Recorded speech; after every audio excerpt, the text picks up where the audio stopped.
Well, today's episode is going to be very interesting. As you know, we only going to be doing two reviews.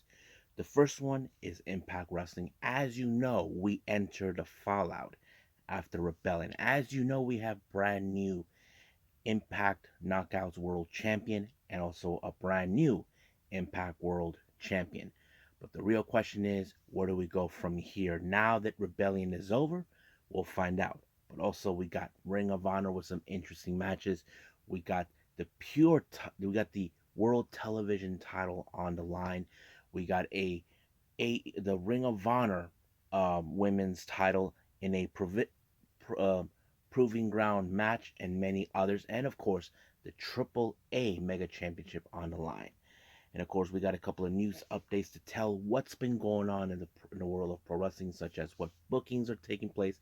But also, as you know, I've been talking about a little bit of Julia's dream matches. Apparently, she basically mentioned someone's name you guys are familiarized with. So, let's get ready for another episode of Deleted Wrestle Zone.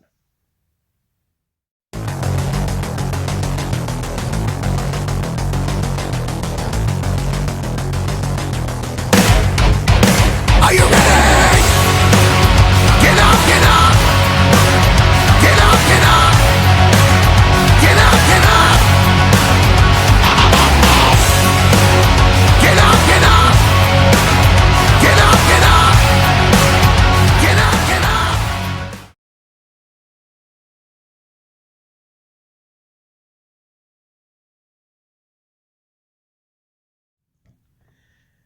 Welcome everybody to Deleted Wrestle Zone, all things that is pro wrestling with AEW, NXT, New Japan Pro Wrestling, Impact Wrestling, the National Wrestling Alliance, various promotions, wrestlers, matches, and championships. I am your host, J-Rod here. So, let's begin with Impact Wrestling. Now, as I mentioned before, we're now in the fallout after Rebellion. I did mention we have two new champions. We got the Impact World Champion and the Impact Knockouts World Champion. So that is something we will be talking about in this particular episode. In this particular episode of the segment, a review. So let's talk about it now. Our first opening match features Time Machine, Alex Shelley, Chris Sabin, and of course Kushida. They take on a very interesting trios that we're in a match and for a three-way for the X Division title. We're talking about Speedball Mug Bailey. We're talking about the Octopus, Jonathan Gresham, and of course, Trey Miguel. Now, much of the entirety of the match, Trey Miguel was avoiding, like basically making sure that Gresham and Bailey do all the work. So basically, he does not want no piece of it, but whenever it suits him, that feels like, okay, if sin. But however, Time Machine, to me, I feel like they are more of the cohesive team that have him. Because the thing is, we know Jonathan Gresham and Mike Bailey can coexist together. But when it comes to Trey Miguel, that's a different story. So this match went directly to Time Machine when Chris Sabin applied the Cradle Shock onto Trey Miguel, picking up the win. However, there is the possibility of the rule of thumb that Chris Sabin can issue a challenge for the X Division title. That would be great to see. Now, we do get a little bit of an interview with Santino Marella. Now, Santino Marella, as you know, had an amazing match where he teams up with Joe Hendry and who else did he? Oh yeah, Dirty Dango to deal with the design. However, he is more likely happy back doing what he loves best, being the director of Authority. Um, he says that everybody are like looking for opportunities, demanding things like wild animals. Here comes Alicia Edwards, who's like not happy with the results of the last rights match. It took Eddie Edwards in a coffin thanks to PCO, but in order to get her out of his hair, so he told her that she's in the match. So basically, that was like last minute, and of course, once again, Swinger and Dice with the whole thing with the 50 matches or 100 matches, whatever they were trying to do. But they could not have, Santino could not bring any more wrestlers. But Ziggy Dice says that he knows someone, but he said he's willing to pay for the traveling, the booking, and all that stuff. So we'll see how that turns out. That's going to be interesting. Now, speaking of Alicia Edwards, she is in the match against Terra Rising. It's been a while since we've seen Alicia in the ring, but she does show her little vicious sides as always, like husband, like wife, that sort of thing. Basically, it ended with her applying a face first by Tara Wilson to pick up the win. But however, she decided wanted to punish terrorizing some more until Jody Threat, the newest signee, shows up to give a helping hand to terrorizing. However, they will not forget what Alicia Edwards did, so I know Jody Threat will definitely try to deal with her soon enough. Now, our next match, we have Moose being accompanied by Brian Myers taking on Yuya Uemura, who's being accompanied by Bhupinder Gurjar. Now, you know how this match will probably, the X factors is, of course, Brian Myers will get in the way. Gurjar will try to do whatever it takes to ensure the match goes in favor to Yuya Uemura without interference. But however, that wasn't enough until Moose applied the spear onto Uemura to pick up the win, giving, of course, Brian Myers the laughing that he needed. Now, Nick Aldis, as you know, made his return to Impact Wrestling. He already has on his sights, he even mentioned that he wants the Impact World title, and he feels like right now with Steve Macklin that he's desecrated everything what the Impact World title stands for. So we'll see what takes place. We know we can see that match soon enough in the future. Now, Frankie Kazarian, on the other hand, has a match, but he, instead of facing one person, he faced two. He faces members, the tag team, the Good Hand, consisting of John Skyler and Jason Hodge. Basically, they haven't forgotten what happened at Rebellion during that hardcore war, where Frank Kazarian took care of the Good Hand, even though they were not involved in the match. So they decided to take a measure of revenge. But luckily, Frankie Kazarian was able to overcome everything they were throwing at him. But it was, of course, Skylar who ended up with the chicken wing and has no other choice but to tap. Now, the Coven, as you know, are still still the Knockouts Tag Team Champions. But however, they just made their official target. Their target is none other than Deonna Purrazzo. They believe that she is the terror. That those terror cards that they use are telling them that Deonna Purrazzo is a fraud. So right now they're planning to dethrone her. But the obvious question is, how will Deonna Purrazzo respond to the Coven's claims about her being a fraud? I would like to see that because I'm sure she's going to speak out on this. Now, it appears that Sami Callihan, as you know, since his true colors has been revealed that he was planning to destroy the design within, take his long-term matter, it works. So he will continue his war against the design. So, so exactly this is what Frank Kazarian was saying. Was this a ploy or this is for real? So that kind of sort tells us that. Now, our next match, we have the digital media title. We have um, Sheldon James or Jean or whatever his name is taking on Joe Hendry for the title.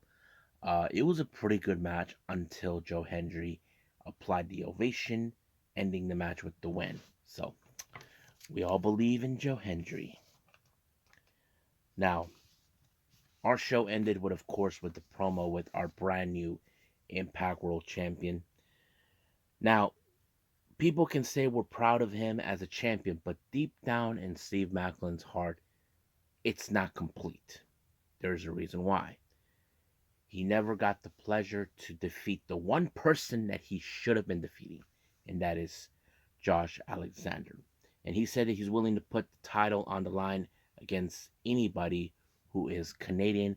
Then Scott D'Amore comes out saying that, all that he Macklin talks all this nonsense, and of course Macklin thinks that Scott D'Amore doesn't know what he's talking about. Well, he's playing twisty words right here or something. But however, apparently he did found a Canadian wrestler who's willing to stand up for the case, and that is the French Canadian monster Frankenstein, PCO. PCO took out the security team, and Macklin, if I was him, I'll be worried. But however, it was later foretold that they will be facing each other at Under Siege, so that's going to be good. So I think that's pretty much it what we have with Impact Wrestling. Let's move on with Ring of Honor.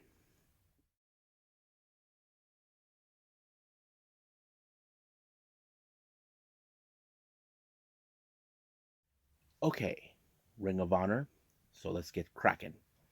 It opened up with the Kingdom, Mike Bennett and Matt Taven, along with Maria Kanellis, to take on Action Andretti and Darius Martin. Now, keep in mind, the Kingdom has declared war against Top Flight, but however, Dante Martin, he's out of action. So luckily, Darius had backup, and that is Darius Martin. I thought this match was pretty good, but of course, the X factor was going to be Maria getting involved, which it did. But unfortunately, Darius Martin ended up on the wrong side of the proton pack, giving Mike Bennett the edge to pick up the win. Now, Athena, as you know, is not basically, she has destroyed anybody that stood in her way. Basically, she's like asking for better competition. So the obvious thing is, could there be anybody who can dethrone her? I mean, we already saw that with Yuka Sakazaki, Miyu Yamashita. I'm sure there's going to be someone who can dethrone her, but we will see when that day comes. Next up, we got Robin Renegade along with her sister Charlotte. They taking on Willow Nightingale. Once again, of course, Ian Riccaboni did some raps. I believe they probably could tell Taz and Excalibur to go to hell because they can do whatever the hell they want. But the raps are pretty good, I have to say. But Willow Nightingale, she showed her power, what she can do. Not to mention, she has like that look where it's like, you punch me in the face, I will go off at you. And I think that was a pretty good move. But until Will Nagel applied a counter mousetrap from what Robin tried to do and pick up the win. But however, Charlotte comes out and attacks Will Nagel and ends just like that. Excuse me. Next up, we got Lance Archer versus Joey Jet. This match ended with, of course, everybody dies. Lance Archer, Lariat, Joey Jet, and it was over right from there.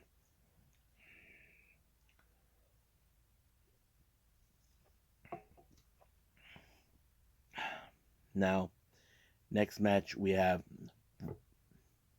no what never mind. Lance Archer faces Jossie. My bad, Jossie. So he just took him out. Now, Brian Cage versus Joey Jet. I thought this match was pretty good. Now, one thing that was interesting is Joey Jet applied a move that only the late Chris Canyon has ever used. I thought that was interesting that he kind of like shoved that move back in his face. If you guys remember clearly from Brian Cage's history, he was trained under Chris Canyon, that sort of thing. But however, it was of course an F5 by Brian Cage that allowed them to pick up the win. So it was pretty good. Now for our ROH Women's World title in a provisional proving ground match is Athena versus Heather Reckless. Uh, Interesting matchup from what I can tell. Uh, Athena's showing her dominance and proving that why no one will ever dethrone her. Uh, however, she applied the crossface and then once again, with her little attitude, disrespecting the roster. Next match, we have Lee Johnson and um, Cole Carter taking on the debut of, what's his name? Dark Order, Alex Reynolds, and John Silver. I thought this was a pretty good match. I mean, Silver and John are an excellent tag team. We know they can pull off things, but it was a combination of the German, then Jackknife, onto Cole Carter to pick up the win. So it's pretty sweet. Next match, we have Nick Comoroto versus Penta. Um, as you know, Penta tried to do the Cero Miedo on his face, didn't get it, but of course, sooner or later, Penta was gonna pick up a really good win by applying a when he took out Nick Comorato's arms off with the like snapping them. I thought that was a very interesting thing. So, and so basically, Penta picked up the win by pinning him.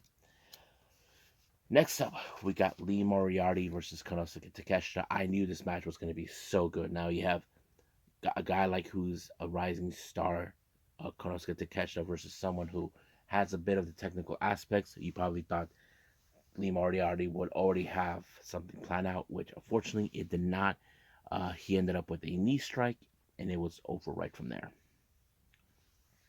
Next up, we got the AAA Mega Championship on the line. We have Gringo Loco as the challenger taking on the champion, Hijo de Vikingo. I mean, Hijo de Vikingo has been one of the most uh, exciting wrestlers to watch coming out of Mexico, and of course, I thought it was a pretty good match. But it was the 6:30 by Hijo de Vikingo that put away Gringo Loco, and that's pretty much it. So that's pretty good. Next up, we got the Iron Savages, accompanied by Jamison Ryan. They take on Logan. Um,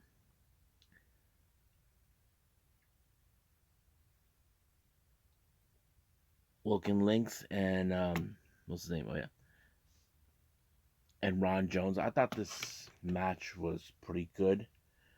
It showed exactly who the Iron Savage is supposed to be. That sort of thing. They are showing who they really are, and I'm sure we're gonna probably see them again at some point. But it was a combination pinfall onto who was it?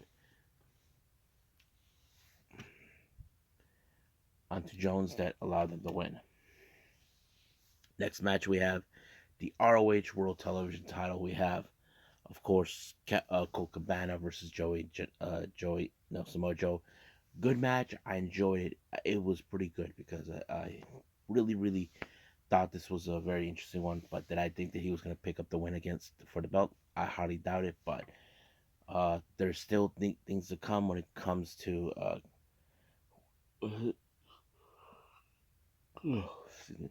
Um, so yeah, but it was the chokehold by Samoa Joe that put away Colt Cabana. So it was over right from there.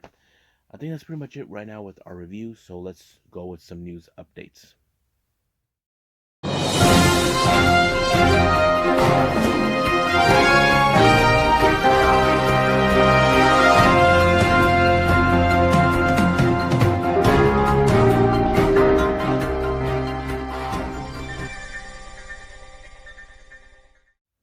Okay, welcome to our news updates. Now, you may have heard now that Julia, since she is the current Red Belt champion, um, there's a lot of dream matches that she's looking for. Recently, I talked about how she's calling out Mercedes Moné. Well, she mentioned another familiar name, formerly from the NXT brand, Sarray, or as we know her in Japan, Sareee. So basically, she is waiting for her upcoming battle whenever they come. Now, we do know Sareee did mention she does have her sights set on the IWGP Women's Championship. But however, Rossi said if you want the challenge for the title, come check out a Stardom show. Basically, he's laying down the invitation, so we'll see if she will take the invitation. Um, Dutch Mantell from Smack Talk recently talked on his podcast towards about Shinsuke Nakamura. Um, for all you guys who don't may remember, many fans are still upset over the fact that we questioned WWE why they never made him a champion because we really, when we thought when he went to WrestleMania to face AJ that okay he's going to become the champion in no time. Well, that did not happen, but he did had some sort of opinion towards the whole thing. So this is what he had to say. Shinsuke Nakamura has been in WWE for 7 years, and after a while, he just fades into the woodwork. I think after 5 years, unless they are main event level stars, you need to let them go. So basically, if they're not going to use him as a top star like they should have been, um, what's the point of keeping him? I think that's what he's trying to say. So we'll see what happens then. Now, Fightful Select revealed that, of course, Warner Brothers Discovery has some interest in buying the rights to WWE. Now, I don't know what is the purpose of that, but it's kind of interesting to hear something like that. So we'll see what happens. West Coast Pros announced for their upcoming show later on in June, Kid Zombie. They announced Kevin Knight will participate in this particular show. Now, Prestige Wrestling has announced for their upcoming event, Shine, which is on the 18th of January. Nick Wayne will be in a match against Leo Rush. This is the first time ever these two has ever come across each other. Finally, our GCW updates. This is what we have so far. Scene of a Crime on 22nd is gonna feature Pero versus Sumi Sakai, and then the Way I Am. Crazy King makes his debut, and then finally, Lifestyle by Sawyer Wreck, and then of course we have Tournament of Survival on the 8th of June, Toru Sugiura. So I'm just excited for all those things in GCW. So I think that's pretty much it what we have. So let's just call it a day. Well, I hope everybody enjoys this episode coming up.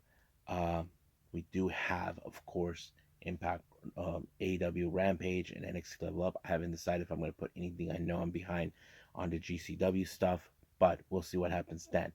But don't forget, this Sunday we do have Stardom for the All-Star Grand Queendom, which is something we're definitely going to be talking about later on when it comes out. But that's pretty much it what we have for now. I'll see you guys in the next DWZ time. Same DWZ channel. I must bid all of you adieu. So, goodbye. Mwah. And have a nice day. Bang.